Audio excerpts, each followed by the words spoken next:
There is a subtle force that shapes many lives without them even noticing. Pride does not always shout. In fact, its most dangerous form is the one that stays quiet. It often disguises itself as confidence, as certainty, as the feeling of "I already understand how life works." It sits in the mind quietly, reinforcing the idea that there is no need to listen to others anymore, that advice is unnecessary, that correction is irrelevant, that new perspectives are just noise. And slowly, without any dramatic moment, something begins to shift.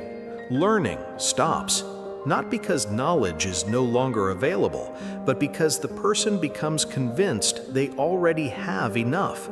And that is where the silent downfall begins. Not in failure, not in crisis, but in stagnation disguised as certainty. Some people grow older without truly growing wiser because they confuse experience with wisdom. And those two are not the same thing. Having lived through many years does not automatically mean having understood those years. A person can repeat the same mistakes for decades. They can move through life blaming circumstances, blaming others, defending their choices, and building an internal story where they are always justified. But time alone does not correct that pattern. Time only continues alongside it. It does not fix the unwilling mind. It simply watches it repeat itself. Humility, in contrast, is often misunderstood. It is not a weakness. It is not self-rejection. It is not lowering your worth. True humility is clarity. It is the awareness that no matter how much you know, there is always more to understand. It is the ability to listen without feeling threatened, to be corrected without feeling diminished, to ask questions without feeling exposed. And this only becomes possible when someone is internally steady enough not to equate learning with inferiority. Only those who are steady within themselves can admit they do not know everything. And that admission is not a flaw, it is a strength. Life, however, has a way of exposing arrogance, not always immediately, but inevitably. Because arrogance creates blindness. It blocks signals. It filters out advice. It rejects opportunities that do not match its self-image, even when those opportunities are disguised as lessons. And the irony is that the ego tends to be the strongest exactly when awareness is most needed. It protects an image of certainty while reality keeps changing. And when things eventually collapse, as they often do, the response is rarely reflection. It is blame. Blame it on circumstances. Blame on people. Blame it on everything except the one thing that actually caused the limitation, the arrogance itself. In contrast, there is a very different pattern found in people who grow in a meaningful way. Valuable people tend to share a quiet trait. The further they go, the more aware they become of everything they still do not know. And this awareness does not weaken them, it sharpens them. It makes them more careful, more open, more adaptable.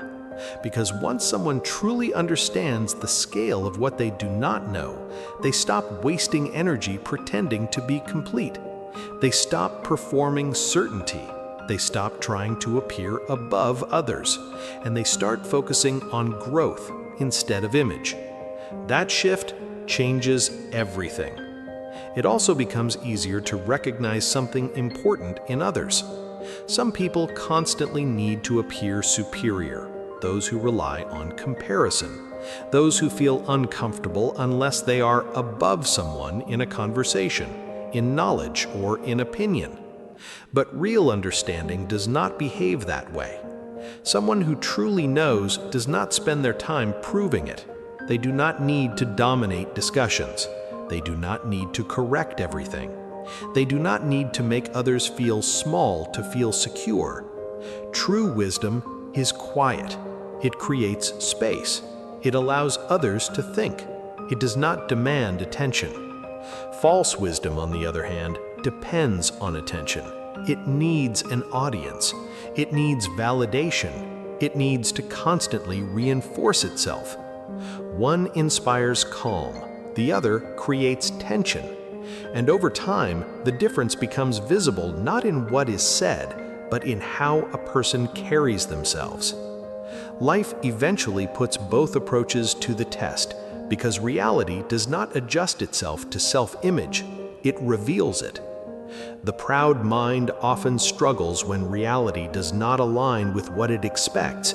It resists contradiction, it resists correction, and when things break, it breaks harder because its foundation was built on certainty instead of adaptability. But the humble mind moves differently. It adjusts, it learns, it absorbs what happens without needing to protect an image. And because of that, it continues, not perfectly, not without mistakes, but steadily. And that's the real difference. Not who appears smarter, not who speaks louder, not who seems more confident, but who is still willing to learn when life stops confirming their assumptions. Because in the end, progress does not belong to the one who believes they know everything. It belongs to the one who never stops realizing they do not. If you love this video, make sure to like this and subscribe to this channel for more content like this.